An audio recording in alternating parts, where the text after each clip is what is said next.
فرعون کا دعویٰ کیا تھا؟ الیس لی ملک مصر وہذہ الانہار تجری من تحتی، کیا مصر کی حکومت میری نہیں ہے؟ میں بادشاہ ہوں، میں مالک ہوں۔ اور یہ سارا آبپاشی کا نظام جو ہے، آپ کو معلوم ہے وہاں پر دریائے نیل سے آبپاشی، یہ سارا نظام میرے تحت ہے۔ کیا مانی؟ جس کا چاہوں موگا کھول دوں، جس کا چاہوں بند کر دوں، جس کو چاہوں پانی دوں، جس کو چاہوں نہ دوں، میرا اختیار ہے۔ اس کا نام فرعونیت ہے، یہ کفر ہے، یہ شرک ہے۔ یہ جو بادشاہت ہے جہاں دعویٰ ہو جائے حاکمیت کا، وہ شرک ہے اور کفر ہے۔ اسی طرح نمرود تھا، نمرود نے بھی تو کہا تھا نا کہ میں بھی ابراہیم سے ان کا مجادلہ ہوا علیہ الصلوۃ والسلام۔ حضرت ابراہیم نے کہا میرا رب وہ ہے الذی یحیی و یمیت، جو جس کو چاہتا ہے زندہ رکھتا ہے، جس کو چاہتا ہے مار دیتا ہے۔ میں انا احیی و امیت، ہاں میں بھی، میرے پاس بھی اختیار موجود ہے۔ اس نے کہیں جیل کے اندر سے 2 قیدی منگوائے، ایک کی گردن اسی کو توڑوانی سب کے سامنے، دوسرے کو چھوڑ دیا، دیکھو میرا اختیار ہے، انا احیی و امیت، میں نے ایک کو زندہ رکھا، ایک کو قتل کر دیا، ہے کہ نہیں؟ پھر حضرت ابراہیم نے اس سے کہا کہ میرا رب جو ہے یاتی الشمس من المشرق فات بها من المغرب، میرا رب وہ ہے جو سورج کو مشرق سے نکالتا ہے، تو اگر رب ہے تو مغرب سے نکال کے دیکھا۔ فبہت الذی کفر، تو وہ جو کافر تھا وہ مبہوت ہو کر رہ گیا۔ یہ نمرود کی بادشاہی، یہ کفر ہے، یہ شرک ہے۔ فرعون کی بادشاہی کفر ہے، شرک ہے، اسے غیر اسلامی کافرانہ بادشاہی کہہ لیجیے۔ داؤد کی بادشاہی عین اسلامی ہے، اسے اسلامی بادشاہت کہیں یا خلافت کہیں۔ سلیمان کی بادشاہی عین اسلامی ہے، اسے خلافت کہیں یا اسلامی بادشاہت۔ اب اگلی بات سمجھیے، جب تک کہ نبوت چل رہی تھی، سلسلہ جاری تھا، آج سے 1400 برس پہلے تک تو جاری تھا، تو نبی ہی خلیفہ ہوتا تھا، یعنی خلافت شخصی تھی۔ یہ نوٹ کیجئے لفظ شخصی، پرسنل، ایک عالمی خلیفہ ہے۔ چنانچہ یا داؤد انا جعلناک خلیفۃ فی الارض، اے داؤد ہم نے تمہیں بنایا ہے خلیفہ۔ اجتماعی خلافت نہیں تھی، یہ خلافت کیا تھی؟ شخصی۔ ہر نبی خلیفہ ہے، اور اس کی وجہ صاف ہے، وہی اس کے پاس آتی ہے، جو اصل حاکم ہے، جو اصل حکمران ہے، جس کے لیے حاکمیت ہے، ان الحکم الا للہ الملک القدوس، وہ جو ہے، ظاہر بات ہے کہ اس کا رابطہ تو ان سے ہے نا، اور عام آدمیوں کا تو نہیں ہے۔ ان کے پاس اللہ کے احکام آ رہے ہیں اور وہ اسے نافذ کرتے ہیں۔ جہاں اللہ کا حکم نہیں ہے وہاں اپنی عقل سے، اپنے فہم سے، اپنی سمجھ سے کام لیتے ہیں۔ یہ خلافت کا ایسنس جو ہے سمجھ لیجیے۔ اس کو ایک بہت عمدہ مثال سے، جو ہمارے لیے بہت آسان ہو جائے گی، آج سے چلیے 65-70 سال پہلے کیا صورت تھی ہندوستان میں؟ ہمارا حاکم کون ہوتا تھا؟ وہ بادشاہ ہے جو انگلستان میں بیٹھا، یا ملکہ ہے جو انگلستان میں بیٹھی، سوورنٹی تو اس کی تھی۔ یہاں وائس رائے ہوتا تھا دلی میں۔ وائس رائے کا کیا ریلیشن شپ ہے اس حکومت کے ساتھ؟ جو حکم آ جائے گا، ہز میجسٹیز گورنمنٹ، اگر بادشاہ ہے تو ہز میجسٹیز گورنمنٹ کہیں گے، اگر کوئین ہے تو ہر میجسٹیز گورنمنٹ کہیں گے۔ جو حکم وہاں سے آئے گا تو وہ جو وائس رائے ہے لازماً اس کی تنفیذ کرے گا، اسے اختیار نہیں ہے اس میں رد و بدل کرنے کا۔ لیکن جہاں کوئی حکم نہیں آیا ہے وہاں وائس رائے کا کام ہے اپنی سمجھ سے کام لے، اپنے ذہن سے کام لے، دیکھیں موجودہ جو حالات ہیں، جو گیون سرکمسٹانسز ہیں، اس میں ہماری جو مملکت ہے، امپائر جو ہے، اس کے انٹرسٹ میں، اس کے مفاد میں کیا فیصلہ کرنا چاہیے۔ لیکن فیصلہ کون کرے گا؟ وائس رائے کرے گا، اس لیے کہ حکومت وہاں سے اصل حاکم کی طرف سے کوئی فرمان نہیں آیا۔ بس یہ ہے وائس ریجنسی کہہ لیجیے اس کو، یہی خلافت ہے۔ جو حکم اللہ کی طرف سے آ گیا وہ نافذ کرنا ہے، اس میں نبی کو اختیار نہیں ہے کوئی تبدیل کر دینے کا۔ البتہ جہاں کوئی حکم نہیں ہے وہ نبی جو ہے اپنا اپنی فہم، اپنی سوچ، اپنی صلاحیت، اپنی ذہانت، اس سے کام لے کر جو فیصلہ چاہے گا کرے گا۔ اچھا، یہ کب تک سلسلہ چلا ہے؟ جب تک نبوت جاری تھی۔ اس سلسلے کی آخری کڑی کون تھے؟ محمد رسول اللہ صلی اللہ علیہ وسلم۔ اب ہم یہ کہتے نہیں ہیں حضور کو کہ حضور خلیفہ تھے، حضور کی شان جو ہے بہت بلند ہے، لفظ خلافت سے اونچی ہے، اس لیے جو اصل اونچی شان ہے خاتم المرسلین ہے، خاتم النبیین ہے، سید الانبیاء ہے، محبوب رب العالمین ہے، تو آپ جب بھی نام لیں گے آپ کو تو ہم اس حوالے سے لیں گے۔ لیکن آپ یہ سوچئے کہ مدینے میں جو چھوٹی سی ریاست قائم ہوئی اس کا حاکم کون تھا؟ حضور تھے۔ حضور خلیفہ تھے نا، جو بھی آ رہا ہے حکم حضور کو آ رہا ہے، حضور اس کی تنفیذ کر رہے ہیں۔ جہاں نہیں ہے آپ اپنے اجتہاد سے، اپنے سوچ سے، اپنے غور و فکر سے نتیجہ نکالتے ہیں۔ اب یہ بھی ہوتا تھا بعض معاملات کے اندر حضور نے ایک فیصلہ کیا، اللہ تعالیٰ کی طرف سے اس کی نفی ہو گئی، آپ نے ایسا نہ کیجیے، ٹھیک ہے بدل دیں گے۔ آپ نے قسم کھا لی تھی آج کے بعد میں یہ شہد دوبارہ نہیں کھاؤں گا، وہ آپ کو یاد ہے سورہ تحریم کی پہلی آیت، یا ایھا النبی لم تحرم ما احل اللہ لک تبتغی مرضات ازواجک، روک دیا گیا۔ یہ بھی ہو سکتا ہے کہ حضور کا ایک اجتہاد ہو اور اللہ نے اس کے اوپر جب کوئی نفی نہیں کی تو وہ گویا کہ شریعت کا حصہ بن گیا۔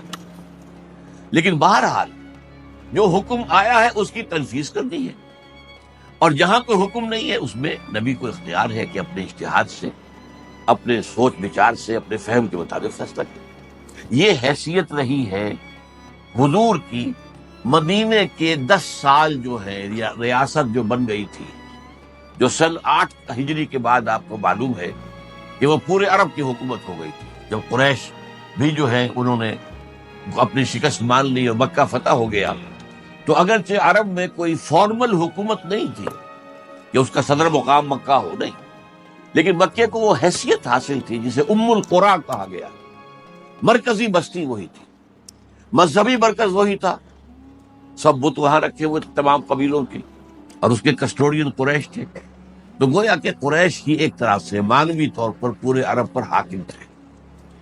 ان کے قافلوں کو کوئی چھیڑتا نہیں تھا، اور کسی کا قافلہ بچ کے نکل نہیں سکتا تھا، لوٹ مار یہ تو ان کا پیشہ تھا، کوئی تجارتی قافلہ بچ کے کیسے نکل جائے گا؟ ہاں قریش کہا بھائی اس کو ہاتھ نہیں لگانا، کیوں کہ ان کے پاس تو ہمارے معبود رکھے ہوئے، ہمارے خدا جو ہے وہ ان کے پاس جو ہے وہ تو یوں سمجھیے کہ ہاسٹیج ہے ان کے پاس، اگر وہاں ان کی گردن مروڑ کر پھینک دے باہر تو ہم کیا کریں گے؟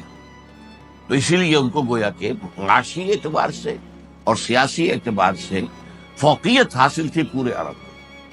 اس لیے جب مکہ فتح ہو گیا تو اب سمجھا گیا پورا عرب جو ہے تابع ہو گیا، اب اسلامی ریاست قائم ہو گئی عرب کے اندر، اور اس میں خلیفہ کون تھے؟ محمد الرسول اللہ صلی اللہ علیہ وسلم۔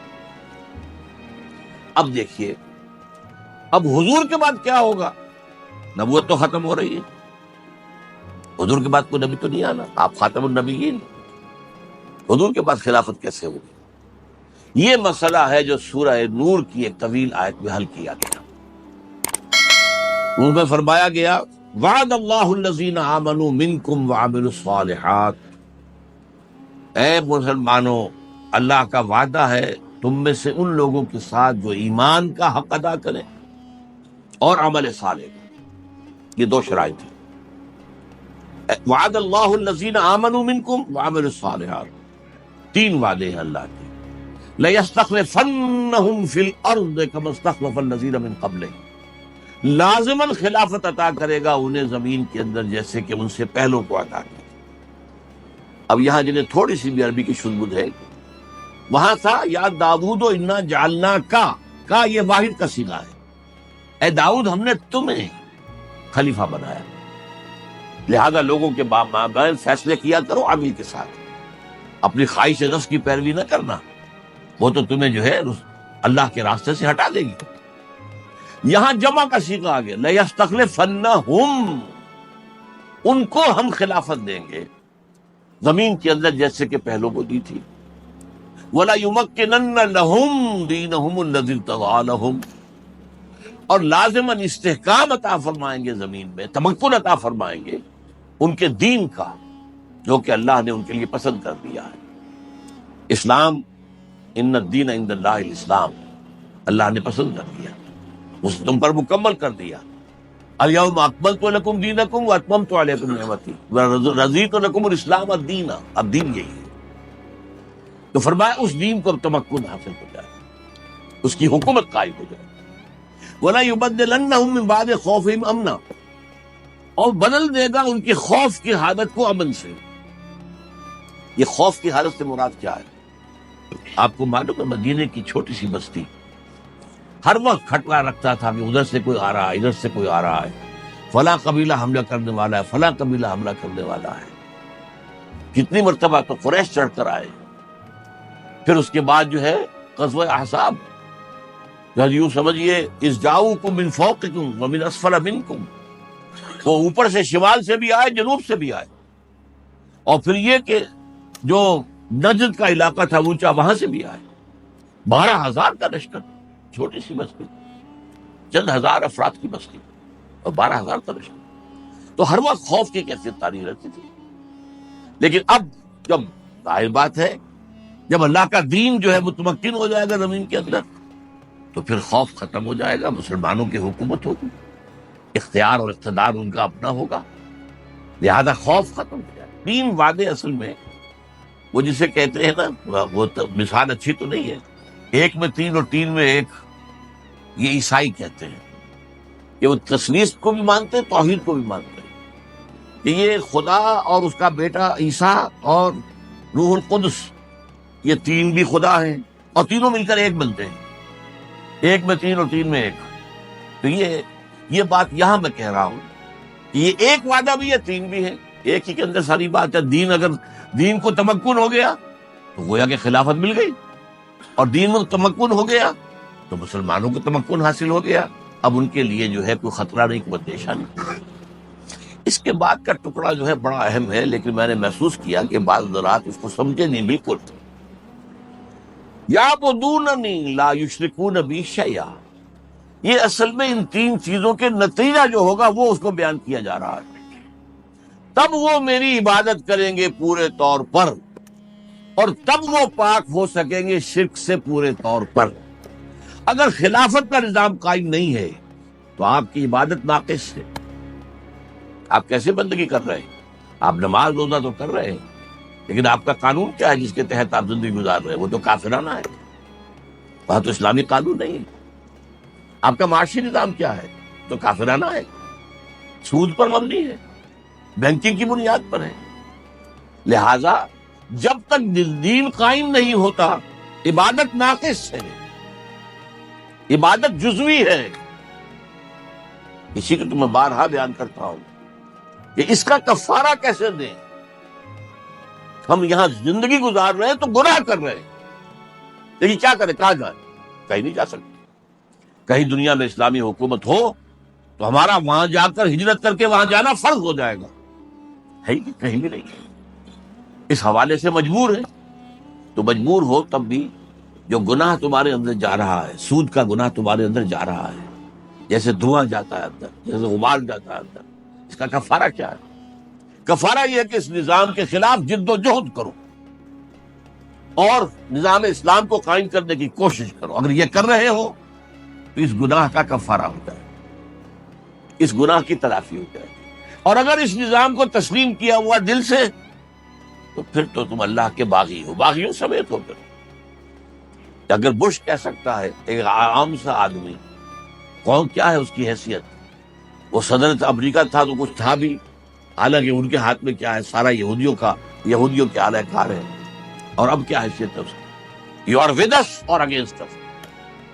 تم یا ہمارے ساتھی ہو تو ہمیں ساری یہ چیزیں دو، نہیں تو پھر ہم تمہارے دشمن ہیں، تم ہمارے دشمن. اللہ بھی یہ کہتا، تم یا میرے ہو تو حزب اللہ میں ہو، حزب اللہ میں نہیں ہو تو پھر حزب الشیطان ہے. اللہ خیر فرمائے.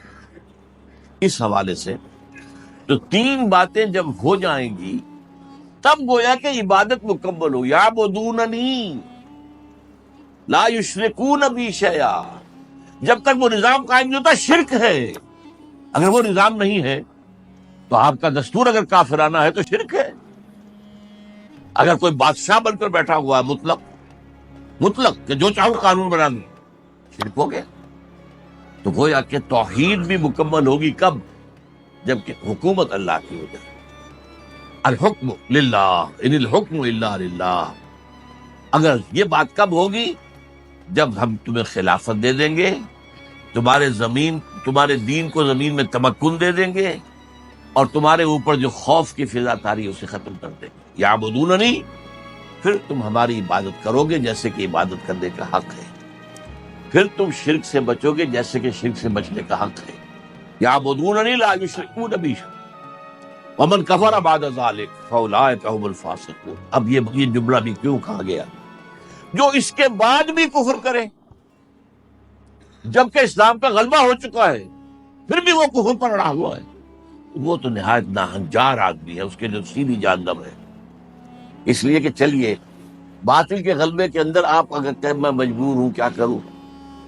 آپ کو معلوم ہے جب ہجرت فرض ہو گئی تھی تب بھی کچھ لوگوں نے ہجرت نہیں کی مکے سے، اور ان میں کچھ کے لیے تو صاف کہہ دیا گیا کہ یہ منافق ہیں، اس سے تمہارا کوئی رابطہ نہیں ہوگا. ما لکم من ولایۃ من شیء حتی یہاجروا، جب تک ہجرت نہ کریں. لیکن یہ کہ بوڑھے، ضعیف، بیمار، جو راستہ نہیں جانتے، عورتیں، سفر کے کوئی کا ذریعہ نہیں، ان کو معاف کر دیا گیا. ان کا معاملہ اور ہے. تو اس لیے اگر تو کوئی شخص جو ہے مجبوری کی حالت کے اندر، چونکہ غلبہ اس کا ہے، اور اس کے اندر آپ سوچئے ایک شخص سارا دن محنت شاقہ کر کے، محنت شاقہ 12 گھنٹے، آج کل سرکاری ملازم بھی جو ہے ان میں سے آپ دیکھیں گے کہ 8 گھنٹے اگر سرکار کے ملازمت کرتے تو کہیں شام کو کوئی اور جاب کرتے ہیں، تب کہیں جا کر بچوں کے لیے 2 وقت کی روٹی کا انتظام ہوتا ہے. اور جو عام مزدور ہے ان کا جو حال ہے، اب ان کے لیے تو ظاہر بات ہے کوئی اور جد و جہد کرنا ممکن نہیں ہے. ایسے لوگوں کا معاملہ تو اللہ تعالیٰ جو ہے وہ معاف کر دے گا. لیکن یہ کہ جن لوگوں کے لیے ممکن ہے ان نہ کرے، فَأُولَٰئِكَ هُمُ الْفَاسِقُونَ. جب دین کا غلبہ بھی ہو گیا اب بھی وہ دین کو کے اوپر آنے کو تیار نہیں. اب وہ امتحان تو نہیں رہا جو پہلے تھا.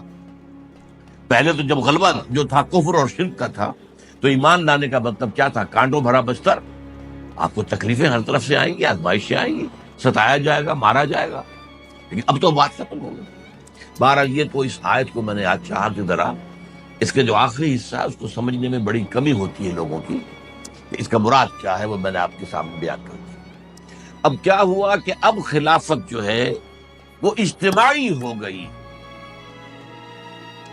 لَيَسْتَخْلِفَنَّهُمْ فِي الْأَرْضِ.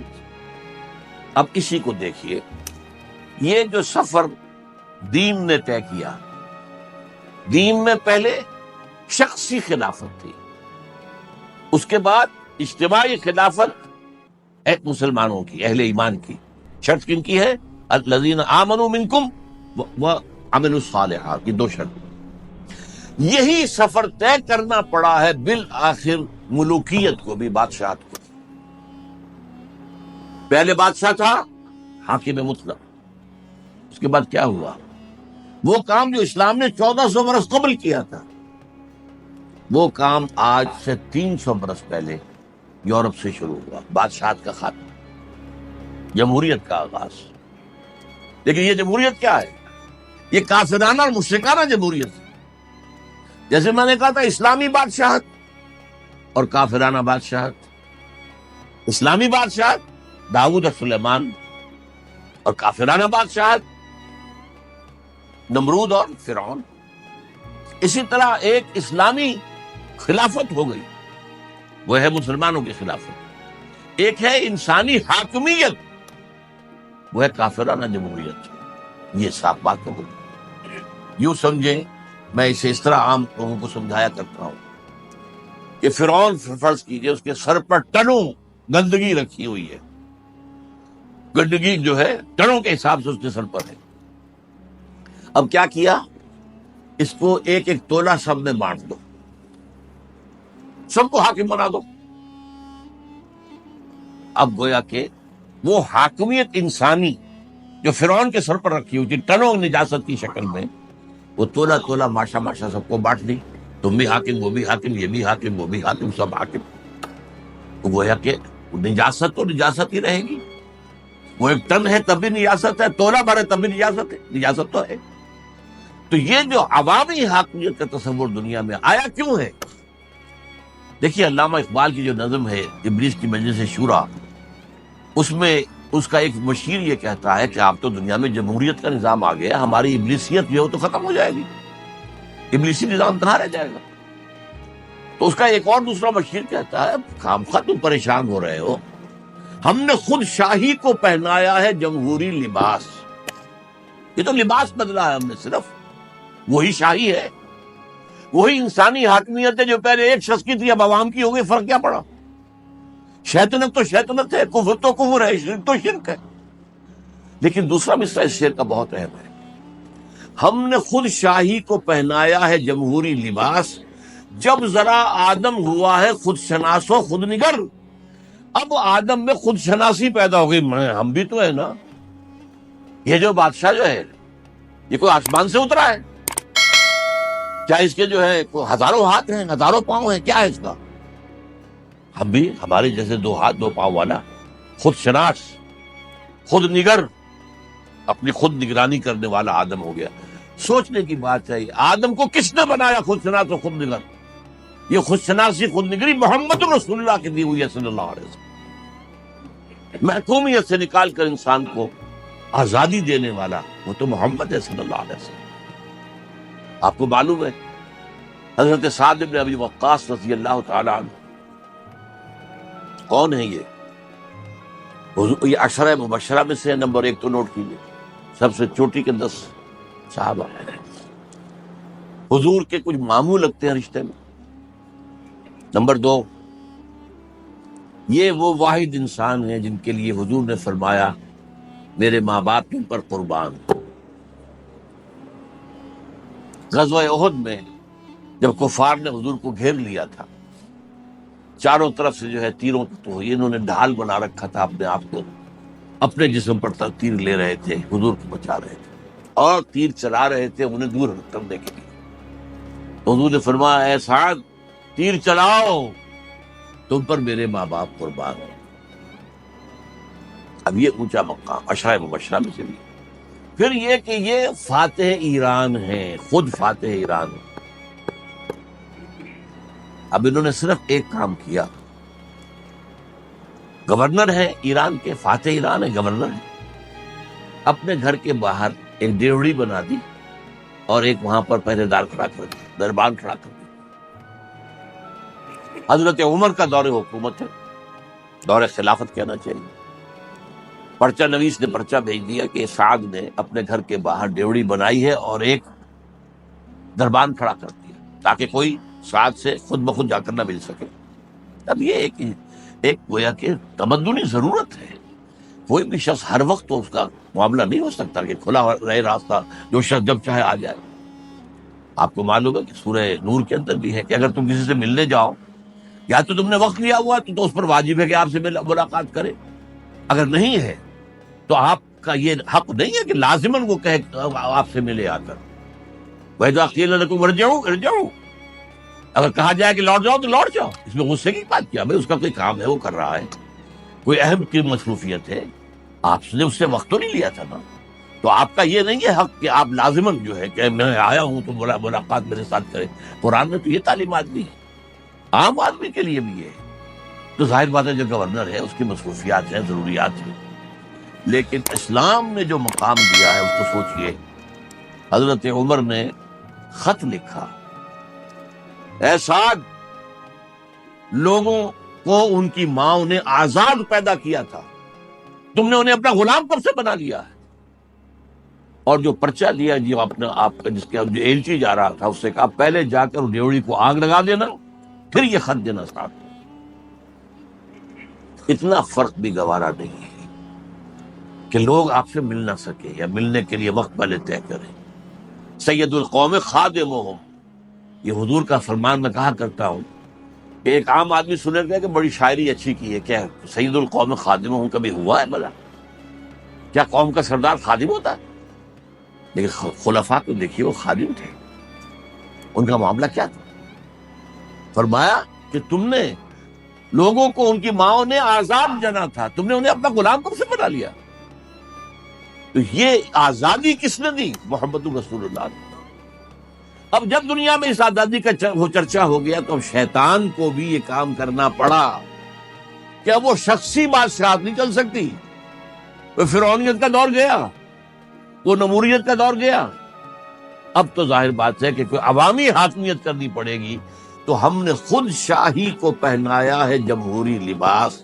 جب ذرا آدم ہوا ہے خود شناس و خود نگر، یہ آدم جب ذرا ہو گیا ہے کہ اس کو اپنی حیثیت کا احساس ہو گیا ہے، اور آدم جو ہے اب یوں سمجھیے کہ بالغ ہو گیا ہے اب، اور یہ بلوغ کس کا عطا کردہ ہے؟ محمد الرسول اللہ صلی اللہ علیہ وسلم۔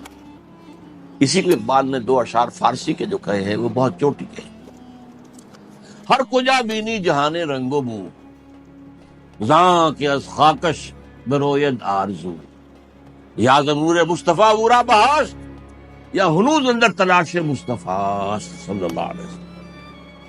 تم جہاں کہیں بھی کوئی نور دیکھو گے، روشنی دیکھو گے، اچھائی دیکھو گے، جان لو یا تو یہ محمد کی عطا کردہ ہے صلی اللہ علیہ وسلم۔ یہ ساری ہائر ویلیوز، فریڈم، مساوات، حضرت عمر سفر کر رہے ہیں 700 میل، 1000 میل کے آس پاس، مدینے سے لے کر بیت المقدس تک، اور ایک اونٹ نہیں، کوئی خدم و حشم نہیں، کوئی اسکورٹ نہیں، کوئی جو ہے وہ محافظین کا دستہ نہیں، کوئی گارڈز نہیں، ایک غلام، ایک خلیفہ۔